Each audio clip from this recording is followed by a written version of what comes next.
Hello friends, my name is Nathan Texan, aka Bring Out the Gold. Today we're talking about the lighting that I use in the studio to shoot my portraits.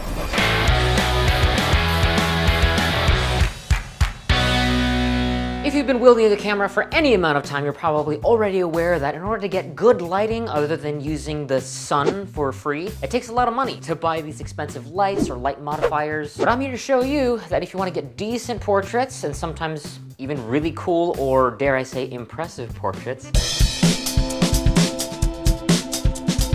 you can do it on a budget. Sometimes I'm shooting on location, but lately I've been doing a lot of studio work, mainly inspired by a series that I started on Instagram called Let's Make a Movie Poster. I just find a really cool looking movie poster, I take portraits of myself, and then I turn myself into a movie star, or a movie poster star, or just a movie poster guy. Anyway, it's a really fun process. I've been having a blast with it. If you have ideas for what portrait you want me to shoot next for a movie poster, feel free to comment in this video or comment on any one of my Instagram posts.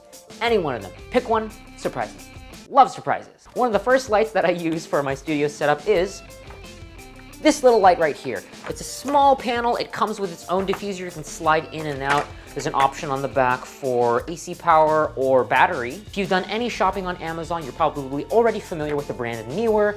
My first impressions when I first discovered their products was that it's like on the cheaper side, like the prices are relatively low compared to like bigger lighting or photography equipment in general. But if you take good care of it, it can last a pretty decent while, especially if you don't have like a large budget for lighting equipment. This feels perfect. Even with the diffusion panel on this light, sometimes it's still too harsh and I want to add even more of a diffusion onto it. So another item that I purchased to go along with these Neewer light panels is this little diffusion box. They are flexible. They are designed to be like folded up and stuff, but you have to take these little sticks out and then you can kind of like twist it and collapse them into like a small little portable thing. I just keep them open. They're light and easy enough to just take with me wherever I go.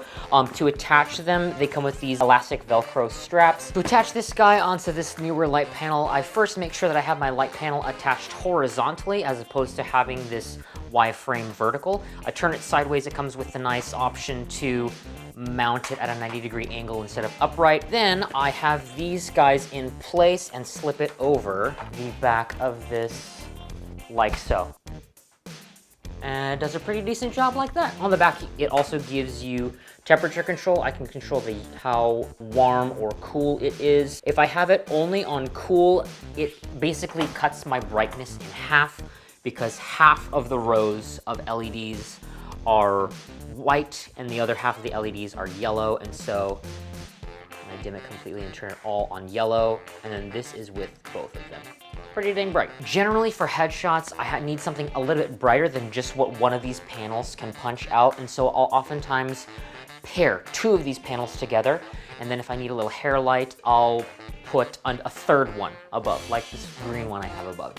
What I'll oftentimes do is I'll just take one of my gel packs that I want to change the hue to, and just a really simple clamp, and I'll attach it to the top like that. And so that allows me to bust out some colored light. We'll sod it. So that's kind of what that does. Not bad, huh? And these are freaking light. Like being able to carry these around instead of like, you know, some huge RE lights or the big boy lamps. This is just much easier to run and gun with. All right, the next way that I like to diffuse light when I need it. Again, another purchase from Amazon. I got one of these little diffusion discs. It can also be folded up into a little tiny portable, almost able to fit it in my pocket size. And then I can just take it wherever I need to. So when I have my small LED panel like this isn't the most efficient way to go about diffusing light, but when necessary, I'll put another stand here.